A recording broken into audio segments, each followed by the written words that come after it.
وَإِذْ قُلْنَا لِلْمَلَائِكَةِ اسْجُدُوا لِآدَمَ فَسَجَدُوا إِلَّا إِبْلِيسَ أَبَى وَاسْتَكْبَرَ وَكَانَ مِنَ الْكَافِرِينَ۔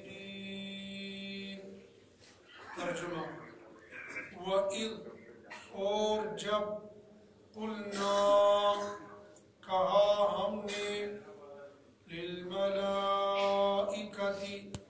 فرشتوں سے، اسجدوا، سجدہ کرو تم، لِآدم، آدم کو، فسجدوا، تو سجدہ کیا انہوں نے، الا، مگر، ابلیس، شیطان نے، ابا، انکار کیا، واستکبر، اور تکبر کیا، وکان، اور ہو گیا وہ، من الکافرین، نافرمانوں میں سے۔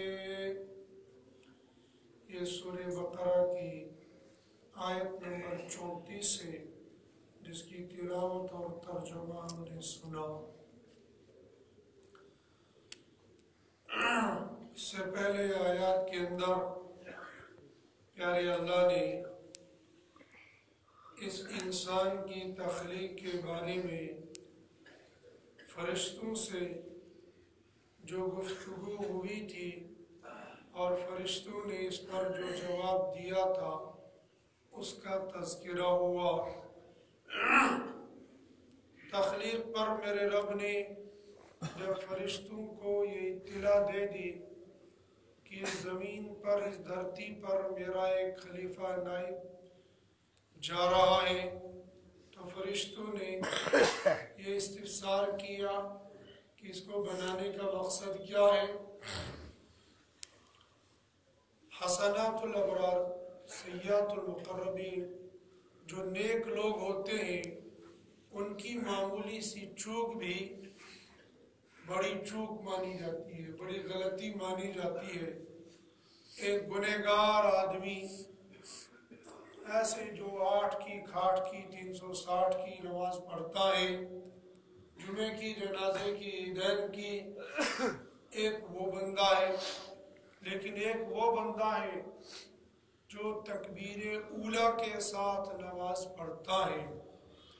اس تکبیر اولیٰ کی نماز پڑھنے والے آدمی سے اگر کبھی جماعت کی نماز چھوٹ جائے یا کوئی رکعت چھوٹ جائے تو سارے بندے اس کو گھورتے ہیں کہ بھئی یہ تکبیر اولیٰ کے ساتھ نماز پڑھنے والا بندہ، اس کی رکعت کیسے چھوٹ گئی، اس کی نماز کیسے چھوٹ گئی۔ اور ایک بندہ وہ ہوتا ہے جو مسجد کے گیٹ پر، اس کا گھر ہے، اس کی دکان ہے، اس کا بزنس ہے، وہ کبھی مسجد میں نہیں آتا۔ سارے لوگ آتے گزرتے، اس کے پاس کھاتے پیتے سامان لیتے چلے جاتے، بظاہر کوئی پرواہ نہیں ہوتی۔ لیکن یہ نمازی بندہ، اس بندے سے تو رکعت چھوٹ گئی تھی، تکبیر اولیٰ چھوٹ گئی، سارے بھول رہے ہیں۔ نیک لوگوں کی چھوٹی سی غلطی، چھوٹی سی چوک بھی بڑی ہوتی ہے۔ فرشتے چونکہ یہ اللہ کی ایسی نورانی مخلوق ہے جن سے خطا ہے ہی نہیں، جن سے غلطی ہوتی نہیں ہے، اللہ پاک نے ان کے اندر خطا کا مادہ رکھا ہی نہیں ہے۔ خطا اس انسان سے، اس مخلوق سے ہوتی ہے جس میں خواہشات ہو، عقل ہو، شعور ہو۔ عقل شعور تو ان کے اندر ہے لیکن خواہشات ان کے اندر ہے ہی نہیں۔ جانوروں کے اندر خواہشات ہے لیکن عقل شعور ہے ہی نہیں۔ اور انسان کو اللہ نے دونوں چیزیں دی ہیں، عقل بھی دی ہے، شعور بھی دیا ہے اور خواہشات بھی دی ہے، لہذا اس سے بھول چوک ہو جاتی ہے، پکڑ ہو جاتی ہے۔ فرشتوں سے بھول چوک ہوتی نہیں ہے، مگر انہوں نے جو ایک بات پوچھی تھی اس میں فائدہ کیا ہے، تو رب العالمین نے کہا کہ تم کو یہ بھی نہیں پوچھنا چاہیے تھا، اس میں فائدہ کیا ہے، جو ہم نے کہہ دیا وہ کہہ دیا۔ پھر اللہ پاک نے ایک تو ان سے یہ کام کروایا کہ تمام مخلوقات کے نام آدم علیہ السلام کو بتا دیے۔ پھر فرشتوں سے کہا، آدم سے کہا کہ ان سے پوچھو ذرا ان چیزوں کے نام بتا دے، تو نے کہا سبحانک لا علم لنا الا ما علمتنا انک انت العلیم الحکیم، رب ہم نہیں جانتے، جو آپ نے سکھایا ہم اتنا ہی جانتے، اس سے آگے ہم کچھ نہیں جانتے۔ لیکن جب آدم علیہ السلام کی باری آ گئی تو آدم علیہ السلام سے پوچھا گیا، تو آدم علیہ السلام ساری چیزوں کے نام بتا دیے۔ ایک تو فرشتوں کو اس بات کی تنبیہ کی کہ تمہیں آتا نہیں ہے، آدم علیہ السلام کو ان چیزوں کے نام معلوم ہے۔ دوسرا کہ یہ ان سے پہلے ہی جب آدم علیہ السلام کو پتلا بنا کر اس کے اندر روح ڈالی جا رہی تھی، آدم علیہ السلام کو بنایا رب العالمین نے مٹی سے، فرشتوں کو بنایا نور سے، اور جنات کو بنایا آگ سے، اور یہ تینوں مخلوقیں اس وقت موجود تھی، جنات بھی تھے، فرشتے بھی تھے، انسان کو تو بنایا ہی تھا۔ انسان کو بنانے کے لیے رب العالمین نے اس زمین سے مٹی اٹھائی، سب سے پہلے بھیجا حضرت جبریل علیہ السلام کو، تو یہ روئے زمین رونے اور گڑ گڑانے لگی، یہ چشمے نکل گئے، یہ دریا نکل گئے، یہ نہریں نکل گئی، یہ زمین کے آنسو چل پڑے۔ حضرت جبریل علیہ السلام کو ترس آ گیا، واپس چلے گئے۔ پھر بھیجا حضرت میکائیل کو، جاؤ تم مٹی لے کر آؤ، وہ بھی آئے، زمین رو رہی گڑ گڑا رہی ہے، واپس چلے گئے، اس پر ترس آ گیا۔ پھر اسرافیل کو بھیجا، جاؤ تم مٹی لے کر آؤ، وہ بھی آئے، انہوں نے بھی زمین کو روتے پیٹتے ہوئے دیکھ لیا، ان کو بھی ترس آ گیا، واپس بھیج دیا۔ پھر حضرت اسرائیل صاحب کو بھیج دیا، جاؤ مٹی لے کر آؤ، لے کر آنا۔ تو وہ آئے، مٹی چیخ رہی تھی، ابل رہی تھی، چلا رہی تھی، اس نے ایک جھپٹا مارا تو یہاں سے ایک مٹی یہاں سے ایک مشرق مغرب شمال جنوب چاروں جانب سے مٹی کی ایک مٹھیاں لے لی اور چلے گئے۔ رب العالمین نے فرمایا اب اس انسان کی روح قبض کرنے کے لیے تجھے مامور کروں گا۔ اب حضرت اسرائیل صاحب کہنے لگے، یہ تو انسان اب مجھے اپنا دشمن سمجھنے لگ جائے گا کہ یہ ہماری جان نکالتا ہے، یہ ہماری جان کا دشمن ہے۔ میرے رب نے فرمایا نہیں، اسرائیل صاحب یہ الزام میں تجھ پر آنے نہیں دوں گا۔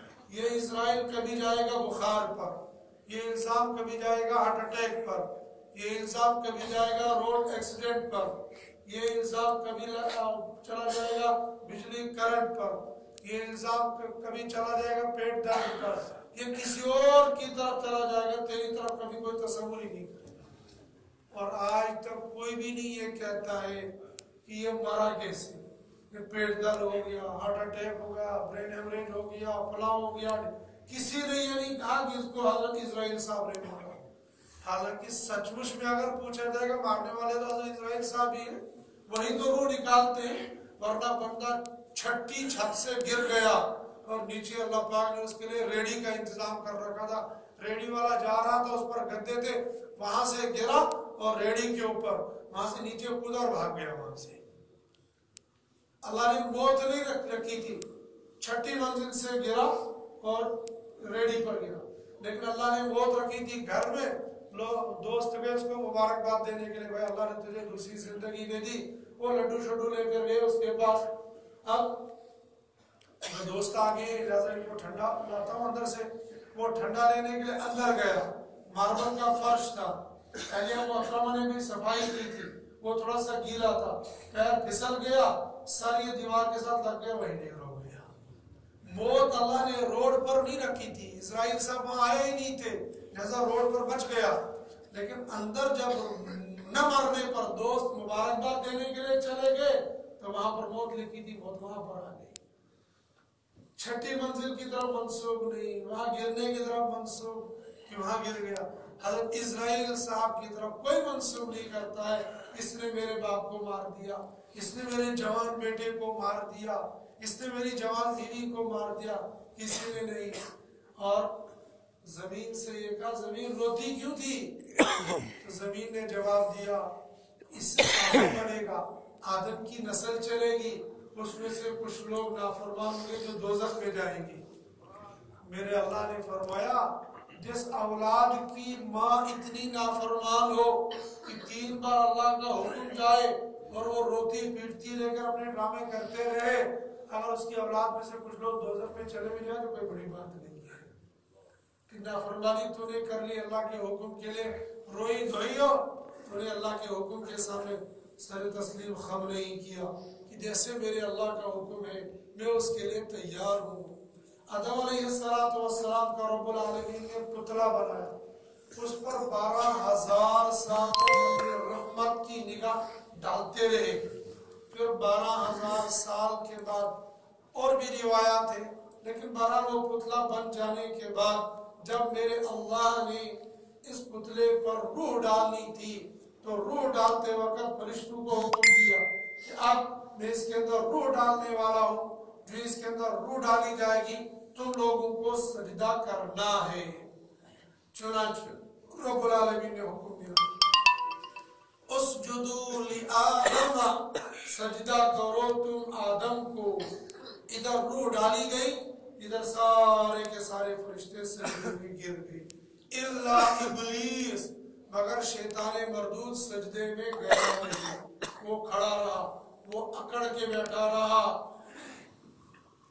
معلوم یہ ہو گیا کہ یہ شیطان، یہ عزازیل، یہ فرشتوں کے ساتھ تھا، اور تقریباً علماء کا، مفسرین کا اس بات پر اتفاق ہے کہ یہ شیطان اس وقت فرشتوں کے ساتھ نہیں تھا، بلکہ مفسرین نے کہا کہ یہ حکم عام تھا فرشتوں کے لیے بھی اور تمام جنات کے لیے، لیکن یہ شیطانی مردود وہیں پر موجود تھا، اس لیے کہا اسجدوا لآدم، لیکن آدم فرشتے چونکہ جنات سے بڑی قوم ہے، اور بڑوں کا جب کوئی حکم دیا جاتا ہے چھوٹے اس میں خود بخود داخل ہو جاتے ہیں۔ اللہ پاک نے فرشتوں کو حکم دیا، یہ جنات اس کے اندر خود بخود داخل ہو گئے، فرشتوں نے سجدہ کر لیا، لیکن اس شیطان مردود نے سجدہ نہیں کیا، یہ کھڑا کا کھڑا رہ گیا۔ میرے رب نے پوچھ لیا اس کو کہ شیطان تو نے اس نے سجدہ کیوں نہیں کیا؟ تو وہ کہنے لگا خلقتنی من نار وخلقتہ من طین، آپ نے مجھے آگ سے پیدا کیا ہے اور اس کو مٹی سے پیدا کیا ہے، میں افضل ہوں، یہ مفضول ہے، لہذا افضل مفضول کے سامنے سجدہ نہیں کرتا۔ یہ افضل مفضول کی بحث یہ دنیا میں ہوتی ہے، یہ شریعت میں افضل مفضول کی بحث نہیں ہوتی ہے۔ شریعت میں ایک چھوٹی قوم کا بچہ حافظ قرآن بن جائے، عالم دین بن جائے اور وقت کا امام بن جائے تو بڑی بڑی قوم والے پیچھے کھڑے رہیں گے، اور یہ چھوٹی قوم کا بندہ مصلے پر کھڑے ہو کر نماز پڑھائے گا، اور ایمان والوں کو رتی برابر کوئی آر نہیں ہوگا کہ بھئی یہ تو چھوٹی قوم کا بندہ ہے جیسے اس کے پیچھے ہم نماز نہیں پڑھیں۔ ایمان والے کے دل میں یہ خیال بھی نہیں آئے گا۔ ہاں وہی لوگ جن لوگوں کے دل و دماغ کے اندر یہ دنیا کا بھوت سوار ہوتا ہے، وہ کہتے ہیں یہ تو ہمارے نوکروں میں شامل ہے، یہ تو ہمارے بہت گھٹیا قوم ہے، لہذا ہمارے یہاں تو ایسا نہیں ہے۔ علامہ انور شاہ کشمیری رحمۃ اللہ علیہ رحمۃ واسعہ پنجاب میں مرزائیت کا کیس لڑنے کے لیے گئے ہوئے تھے، تو کھانا کھانے کے لیے علماء بیٹھے ہوئے تھے، تو ایک بندہ وہاں کھڑا تھا، علامہ نے دیکھا کہ یہ کھڑا ہے، اس نے کہا بھائی کھانا کیوں نہیں کھا رہے ہو، آؤ بیٹھو، تو وہ صفائی کرنے والا تھا، صفائی کرمچاری، تو وہ ہچکچا گیا، اتنے بڑے مولویوں کے ساتھ میں کیسے کھانا کھاؤں گا؟ کہا کیوں نہیں کھانا کھا رہے ہو؟ کہا سر میں گھٹیا قوم کا انسان ہوں، میں آپ کے ساتھ کیسے، میں اچھوت ہوں، اچھوت آپ کے ساتھ کیسے کھانا کھا سکتا؟ چلو وہاں کھانا ہاتھ دھو کے آ جاؤ، وہ ہاتھ دھو کے اس کو لایا اور اپنے ساتھ بٹھایا اور اپنے ساتھ کھانا کھلایا۔ کہا یہ اچھوت اور یہ چھوٹی اور یہ نچلی قومیں اسلام نے سب کو برابر کر دیا ہے۔ یہ جو قوم ذات پات ہے، ان اکرمکم عند اللہ اتقاکم، اللہ کے نزدیک تو تقوی والا اللہ کے نزدیک معتبر ہے۔ یہ جو ذاتیں ہیں یہ پہچان ہے، یہ جو میر، یہ جو گنا، یہ جو وانی، یہ جو فلاں، یہ بس ایک ذات پتی پہچان ہے، ورنہ ان ذاتوں کی وجہ سے کوئی نیچے ہوگا کوئی اوپر ہوگا ایسا کچھ نہیں ہوتا ہے۔ علامہ کشمیری نے دن میں اس کو کھانا کھلایا، شام کو وہ بندہ اپنی فیملی کو لے کر آ گیا، کہ مجھے بڑے مولوی صاحب کے ساتھ ملا، بڑے مولوی صاحب کے ساتھ ملایا، کہا جس مذہب کو تم لوگ مانتے ہو اسی مذہب کو میں بھی آج کے بعد مانوں گا، اور اکیلا نہیں پوری فیملی کے ساتھ مانوں گا، کہ جس مذہب میں جس دھرم میں آج تک تھا تو اس میں معمولی سی کرسی پر بیٹھنے والا مجھ جیسے صفائی کرمچاری کو اپنے پاس کھڑا نہیں ہونے دیتا تھا، وہ کھانا تو کیا کھلاتا اور اپنے پاس تو کیا بٹھاتا اور اپنی پلیٹ میں سے تو کیا کھلاتا، مجھے پاس کھڑا رکھنے کے لیے تیار نہیں تھا۔ وہ مذہب وہ دین جو مذہب ذات پات کو ختم کرتا ہے جو اس مذہب کو ماننے کے لیے تیار ہو گیا۔ مذہب یہ اونچ نیچ یہ سب ختم، کسی چیز کی نسبت کی وجہ سے انسان کے اندر عظمت اور بڑائی آ جاتی ہے۔ فرشتوں کو اللہ پاک نے نور سے پیدا کیا تھا، جنات کو آگ سے پیدا کیا تھا، اس انسان کو مٹی سے پیدا کیا تھا، تو اس شیطان کے دل میں یہ خیال آ گیا خلقتنی من نار وخلقتہ من طین، میں بڑا ہوں یہ چھوٹا ہے۔ معلوم یہ ہو گیا اگر میرے دل کے اندر یہ بات آتی ہے میں بڑا ہوں یہ چھوٹا ہے تو یہ کس کی فطرت ہوگی؟ یہ فرشتوں کی نہیں، یہ شیطان کی فطرت ہوگی۔ میں بڑا ہوں، انا میں کچھ نہیں، یہاں تو ملیا بیٹ ہو جانا ہے۔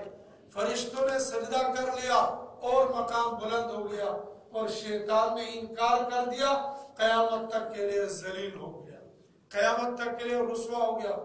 آدم علیہ السلام کو روح پڑ گئی، انہوں نے سجدہ کیا، اس نے انکار کر دیا، تو میرے اللہ نے کہا نکل جا یہاں سے، راندہ درگاہ ہو جا، کہا چلا جاؤں گا لیکن مجھے مہلت دے دو، ایک تو ایک کہ میں قیامت تک زندہ ہوں۔ میرے اللہ نے کہا جا تو قیامت تک زندہ رہے گا۔ اس نے کہا کہ مجھے اس انسان پر اختیار دو، تو میرے اللہ نے کہا جا اختیار دے دیا، لیکن اس کے دل پر تیرا اختیار نہیں چلے گا۔ تو خیالات اس کو ڈال دو سکتا ہے لیکن دل تیرے قابو میں آ جائے گا ایسا نہیں ہو سکتا ہے۔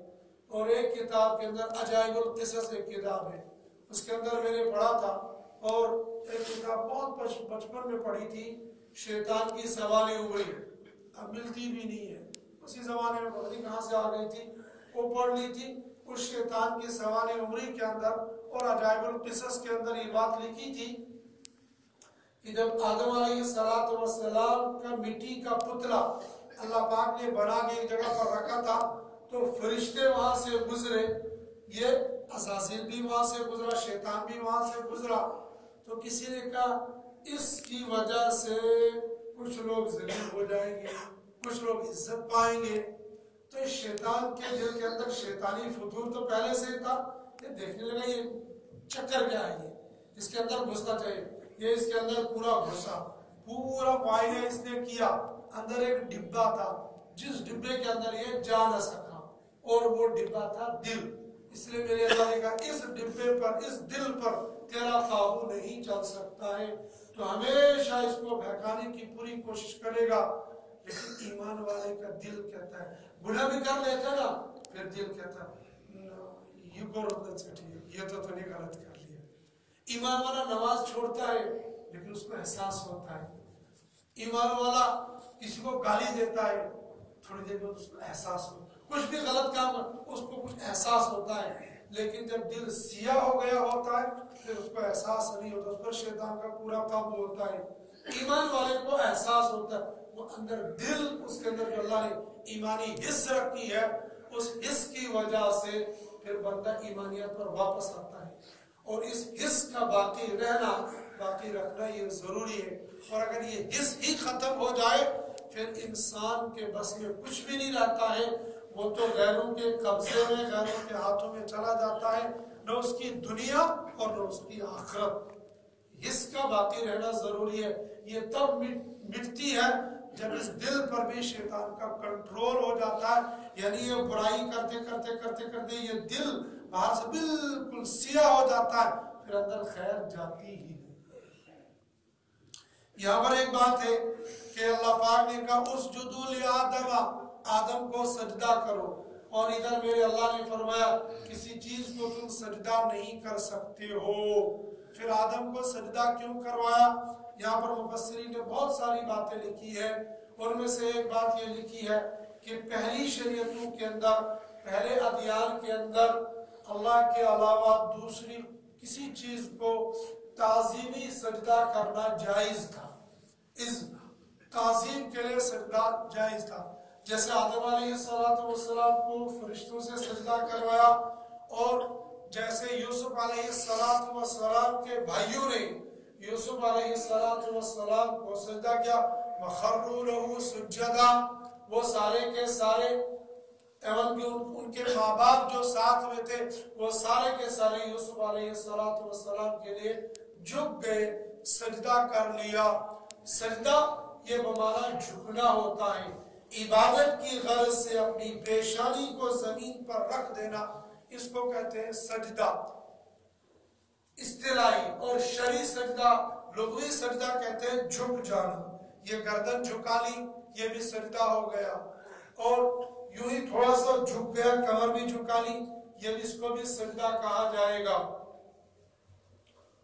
سید احمد شہید رحمۃ اللہ علیہ کے زمانے میں اکبر بادشاہ، اس نے کیا کیا تھا، وہ اپنے آپ کو سجدہ کرواتا تھا، تو کسی نے کہا کہ سید احمد شہید کو بلا لو اپنے دربار میں، لیکن وہ تم کو سجدہ نہیں کرے گا۔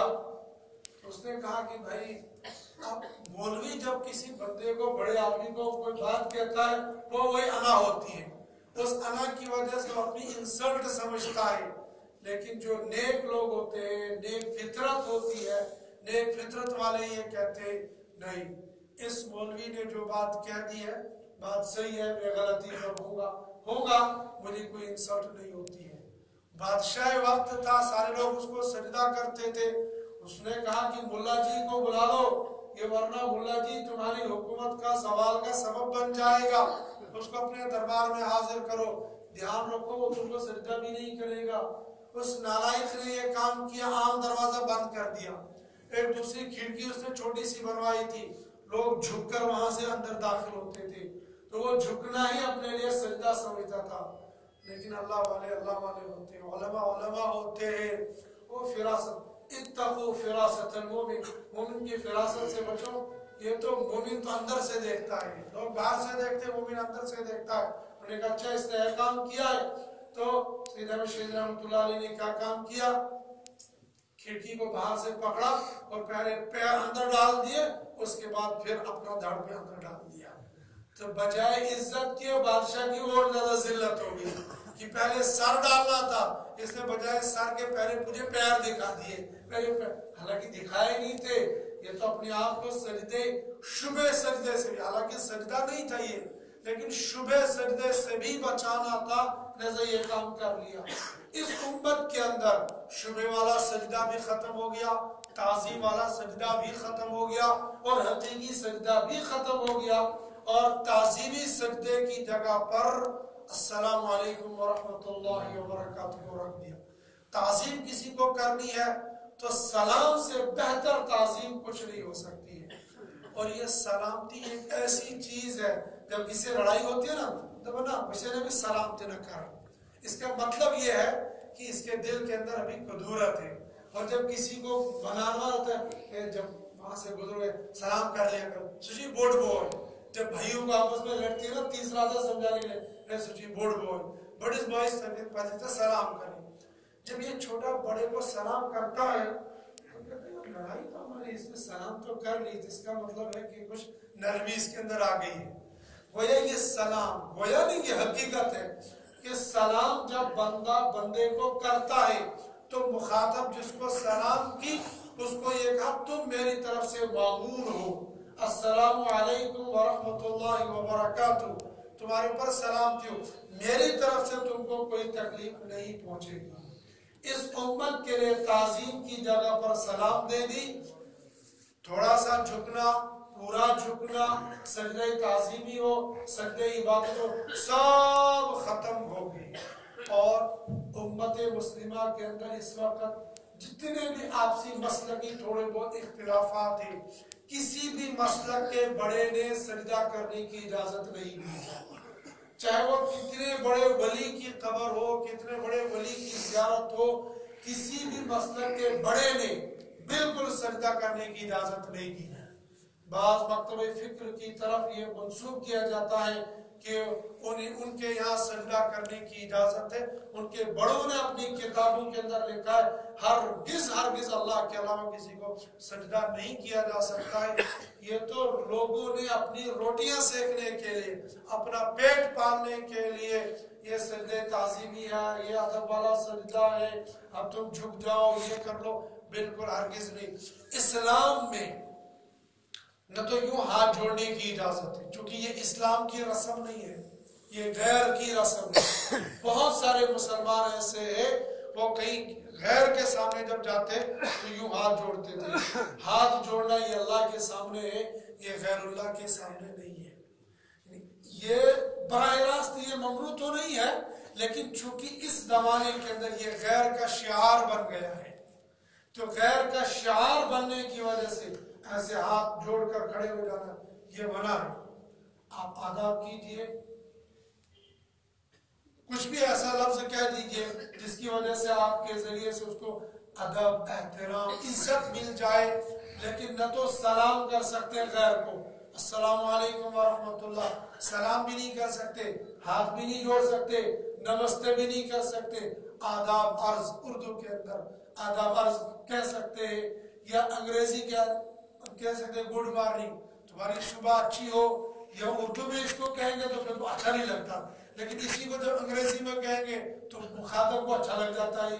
اردو میں کہنے کے لیے آداب عرض کہیں گے، نہ نمستے کہیں گے اور نہ ہاتھ جوڑیں گے، اور جھکنا تو سوال ہی نہیں ہے۔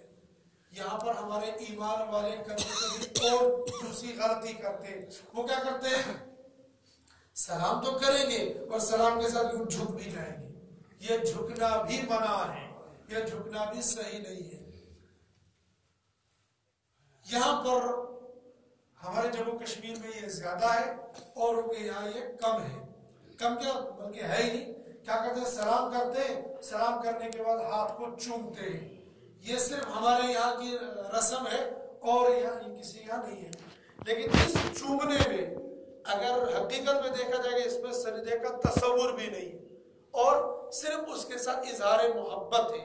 کبھی ماتھے کو چومتے ہیں، کبھی ہاتھ کو چومتے ہیں، کبھی گال پر چوم لیتے ہیں۔ یہ چومنا ہے، یہ جھکنا نہیں ہے۔ احتیاط تو یہی ہے کہ ایسا بھی نہ کرے، لیکن اگر ایسا کر لے گا تو اس کو جھکنے سے یا سجدے سے کوئی تصور نہیں کرے گا، بس اس نے اس کو چومنا تھا تو چومنے، ہاتھ کو چوم لے گا، ماتھے کو چوم لے گا، کہیں چوم لے گا، وہ الگ ہے۔ لیکن یہ مصافحہ کے ساتھ ساتھ ایسے جھک جانا ایسا بھی نہیں کرنا چاہیے۔ سلام کی، مصافحہ کیا، مصافحہ کرنے کے بعد گلے لگ سکتے ہیں، لیکن جھکنا یہاں نہیں ہے۔ جب ایک اللہ والے کے ساتھ نیک بندے کے سامنے جھکنے کی اجازت نہیں ہے تو ایک مرے ہوئے قبر کے سامنے جھکنے کی اجازت نہیں ہوگی، وہاں پر سجدہ کرنے کی اجازت نہیں۔ الامان والحفیظ، اب تو جہالت اتنی بڑھ گئی ہے، اتنی عام ہو گئی، اتنی عام ہو گئی ہے کہ زندہ لوگ جو بالکل کفر، جو لوگ یہ کام کرواتے ہیں وہ خود بھی کفر کے اندر داخل اور امت کو بھی کفر کے اندر داخل ہوتے ہیں۔ بڑے حضرت جی بن جاتے ہیں، بڑے پیر بن جاتے ہیں اور لوگوں کو اپنے سامنے سجدہ کرواتے ہیں۔ بہت ساری ویڈیو اس طرح کی نیٹ پر آتی رہتی ہیں، اللہ جانے وہ سچ ہے یا جھوٹ ہے، اللہ کرے وہ سچ نہ ہو، لیکن اگر واقعی وہ سچ ہے تو پھر یہ تو بندہ خود خدا بن رہا ہے۔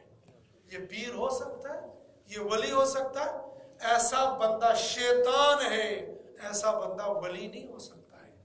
میرے اللہ نے کہا کہ تم اللہ کے علاوہ کسی کو سجدہ کرو گے نہیں، تو یہ بندہ اگر خود اپنے آپ کو سجدہ کروا رہا ہے تو پھر یہ ولی نہیں ہے، یہ شیطان ہے۔ ہاں، ولیوں کے روپ میں آیا ہے، ولیوں کی شکل میں آیا ہے، شیطان بن کے۔ اللہ کرے ایسے تو ایسے انسان تو اپنی آنکھوں سے ہم نے دیکھے نہیں ہے، لیکن ویڈیو بہت سارے دیکھتے رہتے ہیں۔ واقعی اگر ایسا ہو رہا ہے تو یہ بہت بڑی ضلالت ہے، بہت بڑی گمراہی ہے۔ نہ ہم کسی ولی کے سامنے جھک سکتے ہیں، نہ کسی ولی کی قبر پر ہم جھک سکتے ہیں، نہ کسی ولی کی قبر پر طواف کر سکتے ہیں۔ ہاں، ولی کی قبر پر جانا اور ہے اور ولی کی قبر پر سجدہ کرنا کچھ اور ہے۔ ولی کی قبر پر بیٹھنا، درود فاتح پڑھ لینا، یہ کچھ اور ہے، اور ولی کے ساتھ قبر کا طواف کر لینا یہ کچھ اور ہے۔ کسی قبر پر، کسی اللہ والے کی یا عام قبر پر جانا ہرگز منع نہیں ہے۔ یہ بھی مسلمانوں کے درمیان کہتا جی یم چھن ولیان مانن، یم چھن پیران مانن، یہ چھن نبیس مانن، یہ چھن ہمس مانن۔ ماننے سے کون انکار کرے گا؟ الا ان اولیاء اللہ لا خوف علیہم ولا هم يحزنون۔ اور نبی علیہ السلام نے فرمایا حدیث قدسی، من آذا ولیا فقد اذنت له للحرب۔ یہ حدیث قدسی ہے، جو میرے کسی ولی کو تکلیف پہنچائے گا میری طرف سے اس کو اعلان جنگ ہے۔ یہ اللہ کی طرف سے اعلان ہے۔ کیا ولی کے ساتھ کوئی بغض رکھے گا، کوئی دشمنی رکھے گا؟ جو کسی اللہ والے کے ساتھ بغض اور دشمنی رکھے گا اللہ کی طرف سے اعلان جنگ ہے۔ اور جنگ میں ڈائریکٹ قیمتی چیز پر حملہ کیا جاتا ہے، اور قیمتی چیز دشمن کی جان ہوتی ہے، لہذا جان پر حملہ کیا جاتا ہے۔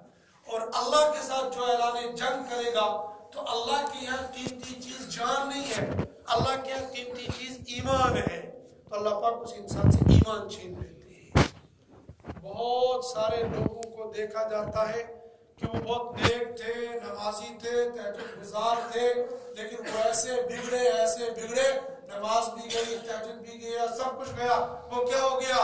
ان کے اللہ والوں کی قدر دل کے اندر نہیں رہی۔ علماء کا ان کے دل کے اندر بغض رہا، حسد رہا، اللہ والوں کا بغض اور حسد رہا، لہذا اللہ پاک نے ان سے ایمان چھین لیا۔ اللہ والوں سے کوئی بغض نہیں کر سکتا ہے، بلکہ اللہ والوں کی زیارت کرنے کے لیے لوگ بہت دور دور کا سفر کر کے جاتے ہیں، اللہ والوں سے مصافحہ کر لیں گے، اللہ والوں کی زیارت کر لیں گے، اور اللہ والے علماء ہی ہوتے ہیں تو علماء کی زیارت کرنا بھی اللہ کے یہاں۔ میرے نبی نے فرمایا جس نے کسی عالم کی زیارت کی اس نے میری زیارت کی، اور جس نے میری زیارت کی اس نے اللہ کی زیارت کی۔ جس نے کسی اللہ عالم سے مصافحہ ملایا گویا اس نے مجھ سے مصافحہ ملایا، جس نے مجھ سے مصافحہ ملایا گویا اس نے اللہ سے مصافحہ ملایا۔ تو اللہ والوں کی زیارت کرنا، اللہ والوں سے مصافحہ کرنا، اللہ والوں کے قبور پر جانا یہ منع نہیں ہے، لیکن اللہ والے کی قبر ہو یا انسان کی قبر ہو، یا اللہ والا زندہ ہو یا دنیا سے چلا گیا ہو، جھکنے کی کہیں بھی اجازت نہیں ہے۔ جھکنے کے لیے میں نے عرض کیا سلام کرتے کرتے بھی جھک کر سلام نہیں کی جا سکتی ہے۔ پچھلی شریعتوں کے اندر سجدہ تعظیمی کی اجازت تھی، یا ان چیزوں کے لیے ان وقتوں کے لیے مخصوص تھا۔ فرشتوں کو سجدہ کروانا یہ مخصوص ہو گیا تھا صرف ان کے لیے، یا یوسف علیہ السلام کے بھائیوں سے یوسف علیہ السلام کو سجدہ کروانا یہ مخصوص تھا، لیکن اس امت کے لیے سجدہ تعظیمی بھی حرام ہے اور سجدہ عبادت بھی حرام ہے۔ وہ حیت بنا لینا جس سے یہ لگے کہ یہ سجدہ کر رہا ہے وہ حیت بھی حرام ہے، وہ حیت بھی جائز نہیں ہے، چونکہ جھکنے سے ایک طرح سے لگتا ہے کہ سجدے کی حالت بنا رہا، لہذا علماء نے اس کو بھی منع کیا، ایسا نہیں کرنا چاہیے۔ تمام فرشتوں نے سجدہ کیا لیکن شیطان نے سجدہ نہیں کیا، ابا اس نے انکار کیا، واستکبر وکان من الکافرین۔ انکار اس نے کیوں کیا؟ اس کو تکبر آ گیا، میں ہوں، میں بڑا ہوں۔ معلوم یہ ہو گیا کہ تکبر کی وجہ سے انسان کے اعمال ضائع ہو جاتے ہیں۔ جو انسان تکبر کر لیتا ہے تکبر کی وجہ سے کبھی کبھی ایمان چھن جاتا ہے۔ یہ شیطان تو عبادت گزار تھا، بہت بڑا ولی تھا یہ، لیکن تکبر کی وجہ سے اس کا ایمان بھی گیا، اس کی عبادتیں بھی گئی۔ یہ بعد میں جب یہ دیکھتا ہے بندے کو اپنی ناک اللہ کے سامنے رگڑتے ہوئے تو بڑا ذلیل ہوتا ہے اس وقت، کہتا میں نے ایک سجدہ نہیں کیا، میں ہمیشہ کے لیے جہنم میں۔ اور یہ نالائق نہیں کہ یہ تو انسان کو گالی دیتا ہے نا کہ یہ سجدے میں پڑا رہتا ہے، یہ سجدہ کر کے جنت میں، اور میں سجدہ نہ کر کے اللہ پاک کو یہ سجدہ حکم، اصل میں اللہ پاک کو حکم منوانا ہوتا ہے۔ یہ آ گیا شیطان ایک مرتبہ موسیٰ علیہ السلام سے ملاقات ہوئی، کہا جا رہے ہو اللہ سے ملاقات کریں، میری بھی ایک درخواست ہے، کیا میں بھی توبہ کرنا چاہتا ہوں، میں شیطان سے ہٹ کر اب میں رحمان کا بندہ سچا مچا بننا چاہتا ہوں، میری سفارش کر دو۔ حضرت موسیٰ علیہ السلام نے جا کر سفارش کی۔ حضرت موسیٰ علیہ السلام خوش کہ اگر اس بدبخت نے توبہ کر لی تو یہ تو گناہوں کا بیڑا غرق ہو جائے گا، ختم ہی ہو جائے گا، مسئلہ ہی ختم ہو جائے گا، امت تو ساری جنت میں جائے گی۔ اور نبی تو اس بات کے حریص ہوتے تھے کہ امت ساری کی ساری جنت میں چلی جائے، جہنم میں نہ جائے، وہ آتے تھے اسی کام کے لیے۔ اللہ پاک کے حضور میں آج تو کام بن گیا۔ اللہ پاک سے عرض کیا کہ یا اللہ شیطان توبہ کرنا چاہتا ہے، دروازہ کھلا؟ کہا بالکل دروازہ کھلا ہے۔ کہا اچھا تو کیسے توبہ کرنی؟ کہا سمپل، اسی آدم کی قبر پر جا کر سجدہ کر لے، توبہ قبول ہو جائے گی۔ موسیٰ علیہ السلام خوش ہو کر کہتے بہت آسان سا کام ہے، یہ کون سا مشکل کام ہے؟ لیکن وہ لگتا ہے ان کو جو نیک ہوتے ہیں، جن کی فطرت میں نیکی اور اطاعت اور فرما برداری ہوتی ہے، ان کو بڑا پہاڑ توڑنا بھی آسان لگتا ہے۔ تو موسیٰ علیہ السلام خوش ہو گئے، کون سا مشکل سا کام ہے؟ آگے شیطان تمہارا کام ہو گیا۔ کہا اچھا توبہ قبول؟ کہ بس ایک چھوٹی سی اللہ پاک نے شرط رکھی ہے، اس کو کہا کون سی؟ کہ آدم علیہ السلام کی قبر پر جا کر سجدہ کرو۔ جب زندہ تھا تب تو میں نے کیا نہیں، آج مردے کو سجدہ کروں گا؟ ایسا نہیں ہو سکتا ہے۔ اتنی انا بھری ہوئی تھی، اندر شیطانیت بھری ہوئی تھی، اتنا سا حکم ماننے کے لیے تیار نہ ہوئی۔ جب بندہ تکبر انا پر آتا جاتا ہے تو پھر اسے سب کچھ چھن جاتا ہے۔ اسی لیے اللہ پاک کو تکبر بالکل پسند نہیں ہے۔ وَلَا تَمْشِ فِي الْأَرْضِ مَرَحًا، زمین پر اکڑ کر چلنے کی بھی اجازت نہیں۔ اس سے ہر وہ کام جس سے تکبر ٹپکتا ہو وہ کام، بلکہ بعض علماء نے لکھا ہے کہ اگر کوئی آدمی ٹاٹ کا لباس پہنے، فقیر بن جائے، اس نیت سے کہ لوگ کہیں گے یہ جو بہت مدبیر، یہ پھٹے ہوئے پرانے کپڑے دج دیدی ٹلیاں لگا کے اور بالکل فقیر بن رہا ہے، اس نیت سے کہ لوگ کہیں گے کہ یہ اللہ والا ہے، تو یہ فقیرانہ لباس پہنا یہ بھی تکبر ہے، اللہ کو یہ بھی پسند نہیں ہے، اس لیے کہ نیت میں کھوٹ ہے۔ تو اگر پینٹ کوٹ شورٹ لگایا ہے اس لیے کہ میں سٹینڈرڈ لگ جاؤں گا تو یہ تکبر ہے۔ ایک صاحب کو میں نے کہا کہ بھئی یہ پینٹ تمہاری ٹخنوں سے نیچے، اس کو اوپر رکھ لیا کرو۔ کہنے لگے اس میں کیا ہے بھئی، اوپر رکھو نیچے رکھو۔ میں نے کہا رکھو نا، ٹھیک چھو، مگر یہ پینٹ اوپر رکھنے سے بندہ کوئی گنوار جیسا لگ جاتا ہے۔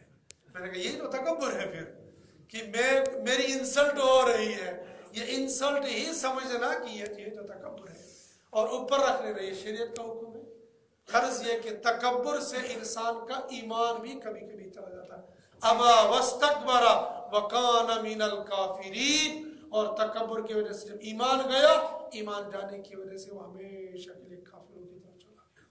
اللہ پاک ہمیں عاجزی ان کی ساری کے ساتھ قرآن کو پورا پڑھنے کی، سمجھنے کی اور اس کے مطابق زندگی گزارنے کی توفیق نصیب فرمائے۔